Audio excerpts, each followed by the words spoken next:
Hello friends, সবাইকে welcome জানাই নতুন একটি ভিডিওতে। এই মুহূর্তে যে আপডেটটির দিকে আমরা নজর রাখবো সেটি হচ্ছে 3929 মামলার অর্ডার কপির পুঙ্খানুপুঙ্খ ব্যাখ্যা। কি কি কারণে এই 3929 ক্যান্ডিডেটরা চাকরি পেল না, অর্ডার কপিতে কি কি কারণ দেখানো হয়েছে, কি কি নির্দেশ দেখানো হয়েছে, কি কি নির্দেশ দিলেন মাননীয় বিচারপতিরা, কোন কোন ব্যাকগ্রাউন্ডের উপর ভিত্তি করে চাকরি পেল না এই 3929 ক্যান্ডিডেটরা। কলকাতা হাইকোর্টের সিঙ্গেল বেঞ্চের নির্দেশ এবং ডিভিশন বেঞ্চের নির্দেশকে বাতিল করে দিয়েছেন। সেখানে কি কি যুক্তি রাখা হয়েছে, অর্ডার কপির বিস্তারিত ব্যাখ্যা থাকবে। কোনো রকম স্কিপ না করে শেষ পর্যন্ত দেখতে থাকুন। ভিডিওটি ভালো লাগলে অবশ্যই একটু লাইক এবং কমেন্ট করে যাবেন। চ্যানেলটিতে নতুন হলে অবশ্যই সাবস্ক্রাইব করে রাখার অনুরোধ রইল। পাশে থাকা বেল আইকনটি অবশ্যই অন করে রাখবেন পরবর্তী ধরনের নিত্য নতুন আপডেট সঙ্গে সঙ্গে পাওয়ার জন্য। তো চলুন বন্ধুরা, ভিডিওটি শুরু করা যাক। গত 9 মে 2024 তারিখে সুপ্রিম কোর্ট এই 3929 মামলার কতগুলো গুরুত্বপূর্ণ নির্দেশ তারা দিয়েছেন, কিন্তু মামলাটির অর্ডার কপি প্রকাশিত হতে দীর্ঘ সময় লেগে যায়। সময়ের অভাবে আমিও অর্ডার কপিটি ব্যাখ্যা করে উঠতে পারিনি। যাই হোক, সেদিন মাননীয় বিচারপতি ঋষিকেশ রায় এবং মাননীয় বিচারপতি প্রশান্ত কুমার মিশ্রের যে বেঞ্চ, সেই বেঞ্চ এই 3929 মামলার যে গুরুত্বপূর্ণ নির্দেশ দিয়েছেন, সরাসরি আমরা সেখানে চলে যাব। তো আমরা সরাসরি সুপ্রিম কোর্টের অফিসিয়াল ওয়েবসাইট যেটা দেখতে পাচ্ছি অ্যাপিলেট সাইডে। তো মামলাটির অ্যাপিল নাম্বার আমরা দেখতে পাচ্ছি 1878/2024। যে মামলাটির পিটিশনার রয়েছেন Ali Hossain Mondal versus West Bengal board of primary education. এই মামলার কতগুলো গুরুত্বপূর্ণ নির্দেশ তারা দিয়েছেন, সেই নির্দেশগুলো সরাসরি আমরা দেখব। তো জাজমেন্ট কপির একদম শুরুতেই এই মামলার পিটিশনার এবং রেসপন্ডেন্টের পক্ষ থেকে কারা কারা কথা বলছিলেন, জয়দীপ গুপ্তা স্যার, বিনায়ক রোরা ম্যাম, আরো যারা যারা ছিলেন তাদের কথা সমস্তটা এখানে উল্লেখ করা রয়েছে। তাদের বক্তব্য শোনার পর মাননীয় বিচারপতিরা এই কনক্লুশনে এসেছেন। তো আমি মূল বক্তব্যটা তুলে ধরার চেষ্টা করব। টোটাল 20 পেজের অর্ডার কপি, আপনারা একটু ধৈর্য ধরে সময় নিয়ে এই ভিডিওটি দেখবেন। তো প্রথমেই ফ্যাকচুয়াল ম্যাট্রিক্স এর মধ্যে তিনি যে বিষয়গুলো লিখেছেন, তো প্রথমে যেটা বলা হচ্ছে, the origin of dispute lies in the boards notification dated 23/12/2020 for filling up 16,500 vacancies. অর্থাৎ প্রাথমিক শিক্ষা পর্ষদ তারা 16,500 যে রিক্রুটমেন্ট প্রসেস শুরু করেছিল, তার যে নোটিফিকেশন প্রদান করেছিল 2020 সালের ডিসেম্বরের 23 তারিখে গিয়ে তারা নোটিফিকেশন প্রদান করেছিল। সেই নোটিফিকেশনকে ঘিরেই এই রিক্রুটমেন্ট প্রসেসের যে ডিসপুট লক্ষ্য করা গেছে সেগুলোকে এখানে আলোচনা করা হয়েছে। Of primary school teachers with a qualification criterion of possessing the minimum NCT prescribed training qualification and having qualified the teacher eligibility test 2014, যেটাকে টেট 2014 নামে বলা হচ্ছে। 2014 টেট পাসকারী যে সমস্ত ক্যান্ডিডেটরা তারাই টেট কোয়ালিফাই করেছিল, তাদেরকে নিয়ে এনসিটির গাইডলাইন মেনে 2020 সালে এসে গিয়ে এই 16,500 রিক্রুটমেন্ট প্রসেসের জন্য নোটিফিকেশন প্রদান করে প্রাথমিক শিক্ষা পর্ষদ। Thereafter, a merit list for 15,284 জন ক্যান্ডিডেট ওয়াজ নোটিফাইড অন 15/2/2021 তারিখে এসে, অর্থাৎ 2021 সালের ফেব্রুয়ারি মাসের 15 তারিখে এসে প্রাথমিক শিক্ষা পর্ষদ একটা নোটিফিকেশন প্রদান করে। সেখানে 15,284 জনের জন্য একটি নোটিফিকেশন প্রদান করে। Subsequent to more merit list were publish, আরও দুটি মেরিট লিস্ট সেখানে প্রকাশ পায়, covering all 16,500 vacancies that were notified by board. অর্থাৎ টোটাল মিলিয়ে 16,500 রিক্রুটমেন্টের জন্য যে নোটিফিকেশন প্রদান করেছিল, সেই নোটিফিকেশনটা অনুযায়ী তারা রিক্রুটমেন্ট প্রসেসটা কন্ডাক্ট করে। As per the West Bengal board of primary teachers recruitment rules 2016, যেটাকে রিক্রুটমেন্ট রুলস 2016 বলা হচ্ছে, the said panel of candidates were then sent across to the respective district primary school council. প্রাথমিক শিক্ষা পর্ষদ তারা যে মেরিট লিস্টটা প্রিপেয়ার করে, সেই মেরিট লিস্টটা সমস্ত ডিপিএসসিতে পাঠানো হয়, অর্থাৎ সমস্ত জেলার ডিপিএসসিতে পাঠানো হয় এবং সেই অনুযায়ী তারা রিক্রুটমেন্ট প্রসেসটা কন্ডাক্ট করে, কমপ্লিট করে ফেলে।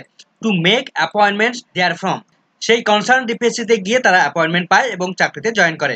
At that shape, a few candidates who had not yet been appointed approached the Calcutta High Court seeking directions that the board fill up the remaining vacant seats by reducing cut-off marks in each category. অর্থাৎ কিছু candidate এসে তারা appointment পায়নি এই মর্মে কলকাতা হাইকোর্টে এসে মামলা দায়ের করে এবং তারা দাবি জানায় যে আমাদেরকে অ্যাপয়েন্টমেন্ট দিতে হবে।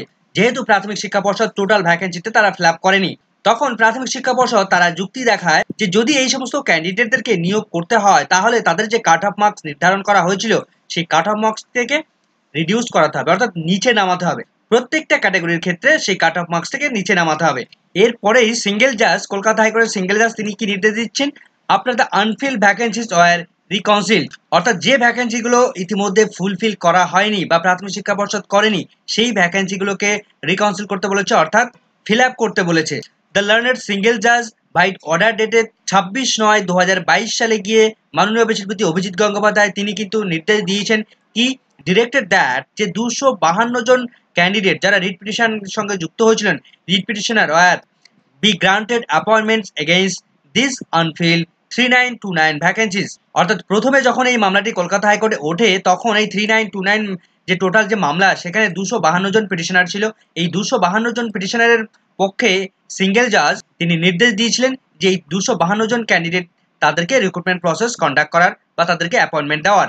Subsequently, the board notified the filling up a fresh set of 11,765 vacancies for primary school teacher by notification number 21/10/2022 সালে এসে considering the candidature from TET 2014 as well as TET 2017 candidates। অর্থাৎ এর পরবর্তীতে টেট 2017 এবং TET 2014 এই দুটো টেটকে নিয়ে প্রাথমিক শিক্ষা পর্ষদ 2022 যে রিক্রুটমেন্ট প্রসেসটা কন্ডাক্ট করেছিল 21 অক্টোবর 2022 সালে এসে নোটিফিকেশন প্রদান করেছিল যে 11,765টি ভ্যাকেন্সি রিক্রুটমেন্ট প্রসেস তারা কন্ডাক্ট করার নোটিফিকেশন প্রদান করেছিল, যেটা ফ্রেশ ভাবে রিক্রুটমেন্ট প্রসেস কন্ডাক্ট করে প্রাথমিক শিক্ষা পর্ষদ। ইমিডিয়েট দেয়ার আফটার এর পরবর্তীতে প্রাথমিক শিক্ষা পর্ষদ তারা কি করে, চ্যালেঞ্জিং দ্য সিঙ্গেল জাজ অর্ডার ডেটেড 26/9/2022 তারিখে যে অর্ডার সিঙ্গেল জাজ দিয়েছিলেন সেই অর্ডারটাকে চ্যালেঞ্জ জানায় তারা ডিভিশন বেঞ্চে, যার ম্যাট নাম্বার এখানে আমরা দেখতে পাচ্ছি। In dismissing the boards appeal the division bench directed that Kolkata হাইকোর্টের ডিভিশন বেঞ্চ এই অর্ডারগুলো দিয়ে তারা এই মামলাটিকে ডিসমিস করে দিয়েছিল যে balance 3929 vacancies of primary school teachers be treated exclusively as part of the 16,500 vacancies pertaining to TET 2014 candidates only. অর্থাৎ ডিভিশন বেঞ্চ তারা এই 3929 ক্যান্ডিডেটকে এই 16,500 রিক্রুটমেন্টের একটি অংশ হিসেবে তারা ধরতে বলে বা ট্রিট করতে বলে। For which recruitment process had commence by notification number 23/12/2020 তারিখ। অর্থাৎ 16,500 রিক্রুটমেন্টের জন্য তারা মূল প্রথম যে নোটিফিকেশনটা প্রদান করে 23/12/2020 তারিখে, সেই নোটিফিকেশনে একটি পার্ট হিসেবে 16,500 একটি পার্ট হিসেবে 3929 কে কনসিডার করতে বলে। The division bench concluded that division bench একটা বিষয় কনক্লুশনে নিয়ে এসেছিল that the entire TET 2014 selection as well as appointment process was fraught with irregularities। অর্থাৎ সমগ্র টেট 2014 থেকে যে সিলেকশন প্রসেসটা হয়েছে বা যারা অ্যাপয়েন্টমেন্ট পেয়েছেন তাদের সমস্তটাই সেখানে ইররেগুলারিটিস হয়েছে, অনিয়ম হয়েছে, বেনিয়ম হয়েছে, সেটা ডিভিশন বেঞ্চের অবজারভেশন ছিল। The merit list contained only ranks of candidates without offering their comparative marks. মেধা তালিকায় কম্পারেটিভ মার্কস না দিয়ে শুধুমাত্র ক্যান্ডিডেটদের নাম দেওয়া হয়েছে, শুধুমাত্র ক্যান্ডিডেটদের টোটাল র্যাঙ্ক দেওয়া হয়েছে, কে কত র্যাঙ্ক করেছে সেটা দেওয়া হয়েছে। It was observe that not just the TET 2014 candidates or petitions before the High Court, but the board itself was not aware of the cut-off marks it which appointed had case। কোর্টের যে observation ছিল যে TET 2014 থেকে যে সমস্ত ক্যান্ডিডেটরা recruitment পেয়েছেন বা যারা রিট পিটিশনার রয়েছেন তাদের নিয়োগ করা বিষয় নিয়ে বা তাদের কাট অফ নিয়ে প্রাথমিক শিক্ষা পর্ষদ তারা নিজেরাই সচেতন ছিল না, অ্যাওয়ার্ড ছিল না, যে কারণে তাদের অ্যাপয়েন্টমেন্ট দেওয়ার ক্ষেত্রে সম্পূর্ণটা স্থগিত হয়ে গিয়েছিল। Marks were not disclose to the unsuccessful candidate, যারা অসফল হয়েছিল তাদের মার্কস ডিসক্লোজ করেনি বা মার্কস প্রকাশ করেনি প্রাথমিক শিক্ষা পর্ষদ। And they were given only online intimation that প্রাথমিক শিক্ষা পর্ষদ তারা যারা আনসাকসেসফুল হয়েছিল তাদের এক লাইনের একটা স্টেটমেন্ট দিয়েছিল, সেটা কি they are not included in the present merit list. অর্থাৎ যারা এই আনসাকসেসফুল ছিল তারা প্রেজেন্ট মেরিট লিস্টে ইনক্লুডেড হয়নি। This feature shrouded the entire selection process into deeper suspicion. এই কারণে সমগ্র রিক্রুটমেন্ট প্রসেসটা একটা সন্দেহজনক অবস্থায় এসে দাঁড়িয়েছে। Thereby further vitiating the appointment process as opined by division bench. তার ফলে ডিভিশন বেঞ্চের মত অনুসারে সমগ্র রিক্রুটমেন্ট প্রসেসটা সম্পূর্ণভাবে কুলসিত করেছে। With this understanding the division bench directed that division bench এই অবস্থাতে দাঁড়িয়ে তারা একটা ডিরেকশন দিয়েছিল যে the TET 2014 eligibility list be treated as the merit list to determine inter se position of the TET 2014 candidates including those 252 জন applications who had filed writ petitions before the high court. Single বেঞ্চের এই 252 জন সহ একটা merit position তৈরি করতে হবে।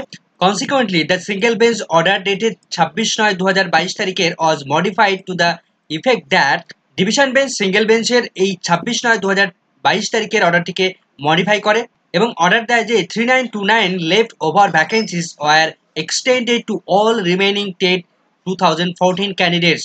অর্থাৎ এই 3929 ভ্যাকেন্সিতে রিক্রুটমেন্ট প্রসেস তো করার নির্দেশ দিল, কিন্তু সেই রিক্রুটমেন্ট প্রসেসটা এই 2014 টেটে যারা অংশ নিয়েছিল এবং যাদের মেধা রয়েছে অর্থাৎ মেধার ভিত্তিতে তাদেরকে মেরিট লিস্ট তৈরি করতে হবে in descending order of their enters a position in the TET eligibility test 2014, notwithstanding the fact that these vacancies were carried forward through a fresh recruitment process notification 29/9/2022। তো ডিভিশন বেঞ্চ ডিসেন্ডিং অর্ডারে merit list প্রকাশের নির্দেশ দিয়েছিল, কিন্তু প্রাথমিক শিক্ষা পর্ষদ তারা কি করে, এই যে 3929 ভ্যাকেন্সিটা সেটা 29/9/2022 রিক্রুটমেন্ট প্রসেসে এসে গিয়ে সেই ভ্যাকেন্সিগুলোকে ক্যারি ফরওয়ার্ড করে দেয়, অর্থাৎ পরবর্তী রিক্রুটমেন্ট প্রসেসের জন্য সেগুলোকে তুলে রাখে এবং সেগুলোকে নিয়ে 2022 রিক্রুটমেন্ট প্রসেস কন্ডাক্ট করে। এবার পিটিশনার এবং রেসপন্ডেন্টের পক্ষ থেকে কে কোন অ্যাডভোকেট তারা কি কি সাবমিশন করেছিলেন সেগুলো পরপর তারা এখানে তুলে ধরেছেন। প্রাথমিক শিক্ষা পর্ষদের তরফ থেকে মিস্টার জয়দীপ গুপ্তা এবং অন্যদিকে মীনাক্ষী অরোরা ম্যাম তারা যে সাবমিশনগুলো করেছে তা একটু আমি ডিটেলসটা এখানে বলছি না, মূল পয়েন্টটা একটু তুলে ধরার চেষ্টা করছি। তারা যেটা জানিয়েছে, life of the panel or merit list remaining valid a period of 1 year from the date of approval by the board, অর্থাৎ 16,500 রিক্রুটমেন্ট প্রসেসে এই প্যানেলটির ভ্যালিডিটি 1 বছরের জন্য ভ্যালিডিটি রয়েছে এবং তার নোটিফিকেশন প্রকাশ পায় 15/2/2021 তারিখে এসে গিয়ে। এবং সাধারণভাবেই এই যে প্যানেল সেই প্যানেল এক্সপায়ার হয়ে যাচ্ছে 1 year পরে, অর্থাৎ 15/2/2022 সালে এসে গিয়ে সেই প্যানেল সম্পূর্ণভাবে এক্সপায়ার করে যায়। কিন্তু এরপরে কি দেখা যাচ্ছে, ক্যান্ডিডেটস তারা কি করেছে, এই রিপিটিশন তারা ফাইল করেছে অনলি মে মাসে 2022-এর মে মাসে গিয়ে তারা ফাইল করে, approximately 3 months after the panel of had expire, অর্থাৎ প্যানেল এক্সপায়ার করে যাওয়ার 3 মাস পরে গিয়ে তারা এই মামলাটি করছে। তো প্যানেল এক্সপায়ার হয়ে যাওয়ার পর কোনো রকম ভাবে এই ধরনের ক্লেম, কোনো রকম ভাবে রাইট, তাদের অ্যাপয়েন্টমেন্ট দেওয়ার রাইট কোনো রকম ভাবে তারা দাবি জানাতে পারে না। মিস্টার গুপ্তা তিনি আরো বলেন যে এই 3929 ভ্যাকেন্সি সেটা যে বাদবাকিটা আনফিল অবস্থায় পড়েছিল সেটাকে রিক্রুটমেন্ট প্রসেস কন্ডাক্ট কেন হয়নি তার বিভিন্ন কারণ রয়েছে, বিভিন্ন ফ্যাক্টরের উপর নির্ভর করছে সেটা, এবং সেটা সম্পূর্ণভাবে ক্যারি ফরওয়ার্ড করা হয়েছিল থ্রু এ নোটিফিকেশন 2022 রিক্রুটমেন্ট প্রসেসের জন্য। এই নোটিফিকেশন ডেটের উপর রিক্রুটমেন্ট প্রসেস যেখানে কন্ডাক্ট করা হয় 2022 সালে এসে, সেখানে গিয়ে 3929 ভ্যাকেন্সিটা ক্যারি ফরওয়ার্ড করা হয়, যেটা সম্পূর্ণভাবে part of fresh recruitment cycle, অর্থাৎ নতুন রিক্রুটমেন্ট প্রসেসের একটা পার্ট হয়ে দাঁড়ায়। Under a new process 9,500 appointments war already been made from the advertise 11,500 vacancies, অর্থাৎ 11,500 ভ্যাকেন্সির মধ্যে 9,500 ভ্যাকেন্সিতে অ্যাপয়েন্টমেন্ট দেওয়ার জন্য নির্দেশ আসে। Appearing for those candidates who seek appointments to the 3929 leftover vacancies from the initial pool of 16,500 vacancies, Dr. Menoka Guruswamy, Learned Counsel for Senior Advocate, তিনি কি জানাচ্ছেন, contained that through the validity of panel as per rules 12 is 1 year। Doctor Menaka গুরুস্বামীর মত অনুসারে তিনি যেটা বলতে চেয়েছেন যে 16,500 রিক্রুটমেন্ট প্রসেসে সেখানে এই 3929 ভ্যাকেন্সিটা সেটা যে রিক্রুটমেন্ট প্রসেস হবে, কিন্তু প্রাথমিক শিক্ষা পর্ষদের যে রুলস রয়েছে রুল 16, সেই রুল 16 এর 12 নাম্বার রুলস সেখানে বলা রয়েছে যে এই প্যানেলের ভ্যালিডিটি 1 year থাকবে, কিন্তু there is a provision to extend the validity of same by 6 months, 6 মাসের জন্য এই ভ্যালিডিটিকে এক্সটেনশন করা যায় এট এ টাইম, একটা সময়ের জন্য এই 6 মাসের ভ্যালিডিটি করা যায়। But the total period of such extension cannot exceed 1 year in any case, অর্থাৎ এই 6 মাসের এক্সটেনশন করা গেলেও টোটাল যে টাইম লাইন হবে, টোটাল যে টাইম লিমিট হবে সেটা কখনোই 1 বছরের বেশি হবে না। লার্নেড সিঙ্গেল জাজের তার যে অবজারভেশন তিনি যেটা জানাচ্ছেন, despite many such request direction and reminder by the court, information was not forthcoming about the respective candidates rank, marks, category, cutoffs, etc. অর্থাৎ কোনো ক্যান্ডিডেটের তার যে র্যাঙ্ক, কত র্যাঙ্ক হয়েছে, তার কত মার্কস পেয়েছেন, তার কি কোন ক্যাটাগরি রয়েছে, তার কাট অফই বা কত, এই সমস্ত বিষয়গুলো সেখানে কিন্তু প্রকাশ পায়নি। যখন পর্ষদে 16,500 প্যানেল প্রিপেয়ার করে তখন 26/9/2022 তারিখে গিয়ে সেখানে রিলেভেন্ট যে ইনফরমেশন থাকার কথা were not furnished by the board, অর্থাৎ প্রাথমিক শিক্ষা পর্ষদ তারা যথাযথ ইনফরমেশন সেখানে প্রকাশ করেনি। সিঙ্গেল জাজ যে নির্দেশ দিয়েছিল যে 252 জন যারা রিট পিটিশনার ছিল এই মামলার পরিপ্রেক্ষিতে, সেই 252 জন ক্যান্ডিডেটের অল ডিটেলস তাদের একটা ট্যাবুলেশন ফর্মে বোর্ড তাদেরকে একটা জমা দেওয়ার নির্দেশ ছিল কোর্টের কাছে, এবং সেখানে বলা হয়েছিল এই 252 জন রিট পিটিশনার যারা ছিল তাদের granted appointment against the unveil vacancy 3929, অর্থাৎ এই টোটাল 3929 ভ্যাকেন্সিতে এই 252 জন ক্যান্ডিডেটকে যারা পিটিশনার রয়েছেন তাদের অ্যাপয়েন্টমেন্ট দেওয়ার নির্দেশ দেওয়া হয়েছিল। কিন্তু ডিভিশন বেঞ্চ কি নির্দেশ দিয়েছিল, সেখানে বলেছিল যে মেড অন বেসিস অন, কিসের উপর বেস করে, ক্যান্ডিডেট তাদের যে পজিশন, তাদের যে মেরিট, সেই মেরিটের উপর বেস করে তাদেরকে অ্যাপয়েন্টমেন্ট দেওয়ার নির্দেশ দিয়েছিল ডিভিশন বেঞ্চ। মিস্টার বিনয় নাভেরে তিনি জানাচ্ছেন টোটাল যে রিক্রুটমেন্ট প্রসেসটা হয়েছে সেখানে কোনো রকমভাবে পাবলিক ডোমেনে কোনো ইনফরমেশন আনা হয়নি। প্রত্যেক ক্যান্ডিডেট তারা যে মার্কস পেয়েছে সেই মার্কসগুলো পাবলিকলি আনা হয়নি, even the candidates were not inform of their score or the cut off marks, অর্থাৎ কোনো ক্যান্ডিডেটের তাদের কত মার্কস কত স্কোর রয়েছে সেটা ইনফর্ম করা হয়নি, কত কি কাট অফ রয়েছে সেটাও ইনফর্ম করা হয়নি, নোটিফিকেশন দিয়ে প্রকাশ করা হয়নি। এবার এসে ডিসকাশন, সমগ্র বিশেষ আলোচনার মধ্য দিয়ে কি ডিসকাশন করছে কোর্ট, এই ডিসকাশনের পরে মাননীয় বিচারপতিরা তারা ডিরেকশন দেবেন, অর্থাৎ তারা নির্দেশ দেবেন। তো প্রথমে যেটা বলা রয়েছে, প্রাথমিক শিক্ষা পর্ষদের যে রুলস রয়েছে রুল 16, সেই রুল 16 এর উপর তার যে রুলস 8 রয়েছে, সাব রুল রয়েছে, তার উপর রিক্রুটমেন্ট প্রসেস তারা কন্ডাক্ট করেছে। সেখানে প্রত্যেক ক্যান্ডিডেটের ইন্টারভিউ অ্যাপটিটিউড টেস্ট গ্রহণ করেছে। সেখানে একটা এভালুয়েশন প্রসেস করা হয়েছে বেসিস অন মার্কস, কে কত মার্কস পেয়েছে তার উপর, এবং প্রত্যেক ক্যান্ডিডেটকে তাদের যে অ্যাওয়ার্ডেড মার্কস বা কম্পিউটেড মার্কস রয়েছে তারা যেটা পেয়েছে সেটা তাদেরকে প্রদান করা হয়েছে। কিসে কত মার্কস রয়েছে সেটা এখানে দেওয়া রয়েছে, এটা আমি আর ডিটেলস বলছি না। মাধ্যমিকে 5, উচ্চ মাধ্যমিকে 10, ট্রেনিং এ 15 রয়েছে, টিচার এলিজিবিলিটি টেস্ট টেটে পাস রয়েছে, এক্সট্রা কারিকুলামে পাস রয়েছে, ভাইবা বয়েছে পাস, অ্যাপটিটিউড টেস্টে পাস, টোটাল 50 এর উপর অ্যাপয়েন্টমেন্ট বা মেরিট লিস্ট প্রকাশ করা হয়েছে। এক্সট্রা কারিকুলাম 5 নাম্বার, যেখানে 5টা ক্রাইটেরিয়া রয়েছে সেটা এখানে দেওয়া আছে। কিভাবে এভালুয়েশন করা হয়েছে, একাডেমিক মার্কসের উপর, এনসিটির যে নর্মস রয়েছে, টেট যেটা নেওয়া হয়েছে সেটার মার্কসের উপর, এক্সট্রা কারিকুলাম অ্যাক্টিভিটিসের উপর, ভাইবা বয়েস, অ্যাপটিটিউড টেস্ট, এক্সট্রা কারিকুলাম কিসে কিসে মার্কস দেওয়া হয়েছে, সেই সমস্ত বিষয়ে টোটাল এভালুয়েশন ক্রাইটেরিয়াগুলো কি ছিল সেটা এখানে বলা আছে। ডিভিশন বেঞ্চ যে অর্ডার দিয়েছিল মেরিটের বেসিসে যে রিক্রুটমেন্ট প্রসেস কন্ডাক্ট করার এই 3929 ভ্যাকেন্সিতে, সেই যে direction can not be sustain, অর্থাৎ সেই ডিরেকশনটাকে মান্য করা সম্ভব হচ্ছে না বা ধরে রাখা সম্ভব হচ্ছে না। এমত অবস্থায় দাঁড়িয়ে এই 3929 ভ্যাকেন্সিতে মাত্র এর দুটো ভাবে সমাধান করা সম্ভব, দুটো ভাবে রিক্রুটমেন্ট প্রসেস কন্ডাক্ট করা সম্ভব।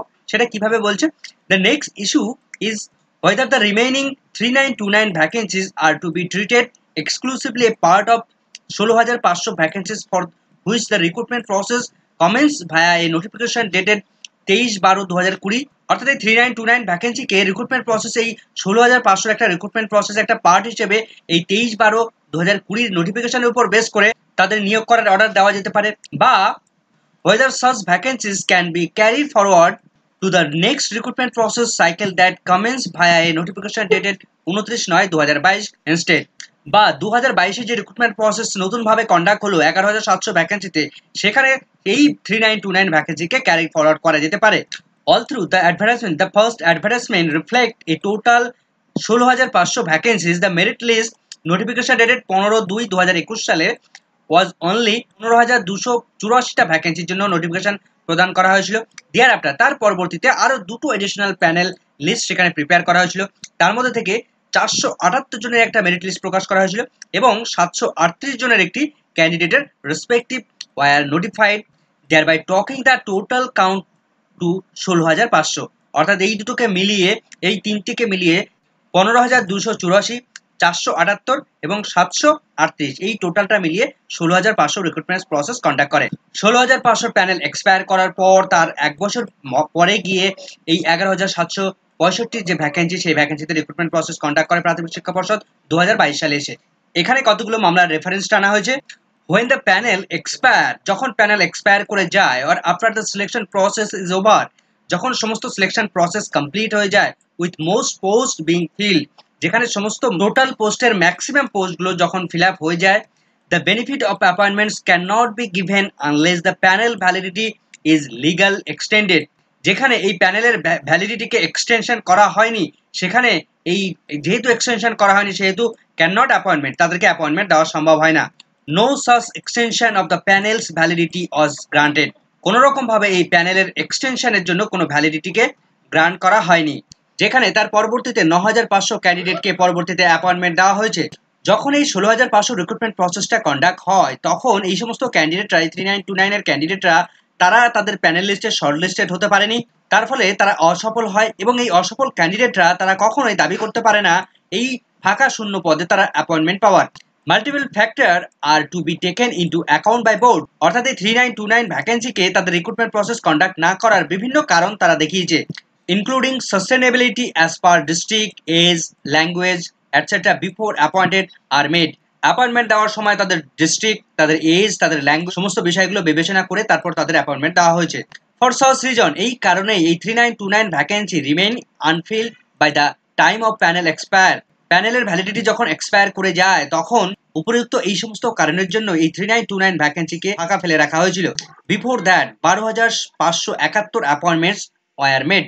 2022 সালে এসে গিয়ে 12,571 ভ্যাকেন্সিতে তারা রিক্রুটমেন্ট প্রসেস কন্ডাক্ট করেছে। In light of the above discussion the following conclusion are reach, অর্থাৎ উপরের এই ডিসকাশন, উপরের বিভিন্ন আলোচনার মধ্য দিয়ে মাননীয় বিচারপতিরা তারা যে কনক্লুশনে আসছেন, তারা যে অর্ডারটা দিচ্ছেন, সেই অর্ডারগুলো কিন্তু মূল বক্তব্যগুলো এখানে পরিবেশন করা হয়েছে। The manner of shortlisting candidates for appointment as suggested by the division bench in the impugned judgment in is consistence with the procedure laid down under Rule 8 of the Recruitment Rules 2016 and those cannot be sustained. Division বেঞ্চের নির্দেশ মতো যে সমস্ত ক্যান্ডিডেটরা মেরিটভুক্ত হবেন বা short listed হবেন, সেই সমস্ত ক্যান্ডিডেটকে প্রাথমিক শিক্ষা পর্ষদের যে রুলস 16 অর্থাৎ 2016 সালের যে রুলস রয়েছে, তার সাব রুল যেটা রয়েছে 8, সেই রুলসের উপর বেস করে তাদেরকে নিয়োগ প্রক্রিয়া কন্ডাক্ট করা সম্ভব নয় বা তাদের ধরে রাখা সম্ভব নয়।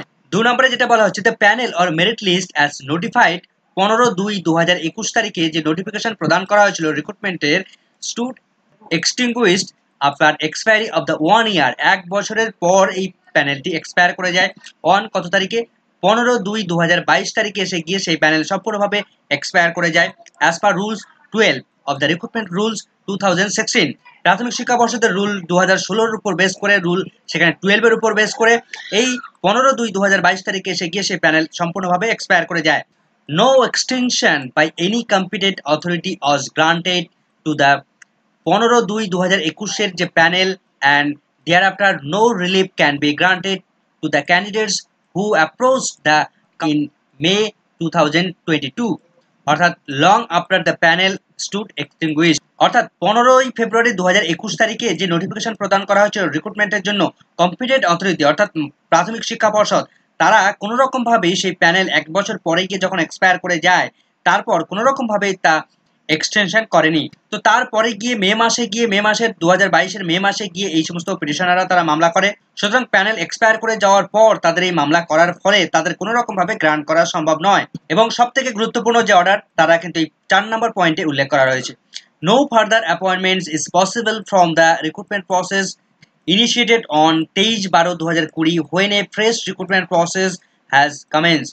অর্থাৎ 23শে ডিসেম্বর 2020 তারিখের উপর বেস করে যে রিক্রুটমেন্ট প্রসেসটা শুরু হয়েছিল, সেই রিক্রুটমেন্ট প্রসেসে no further appointments is permissible, অর্থাৎ কোনো রকম ভাবে নতুন ভাবে আর কোনো রকম ভাবে অ্যাপয়েন্টমেন্ট দেওয়া সম্ভব নয়, নতুন করে পারমিশন দেওয়া সম্ভব নয়। কেননা যখন একটি আবার নতুন ভাবে ফ্রেশ রিক্রুটমেন্ট প্রসেস কমেন্স শুরু হলো, যখন নতুন ভাবে 2022 সালে আবার রিক্রুটমেন্ট প্রসেস শুরু হয়েছে, সেখানে 2020 যে প্যানেল, সেই প্যানেল এক্সপায়ার করে গেছে এবং পরবর্তীতে 2022 এসে গিয়ে নতুন রিক্রুটমেন্ট প্রসেস শুরু হচ্ছে।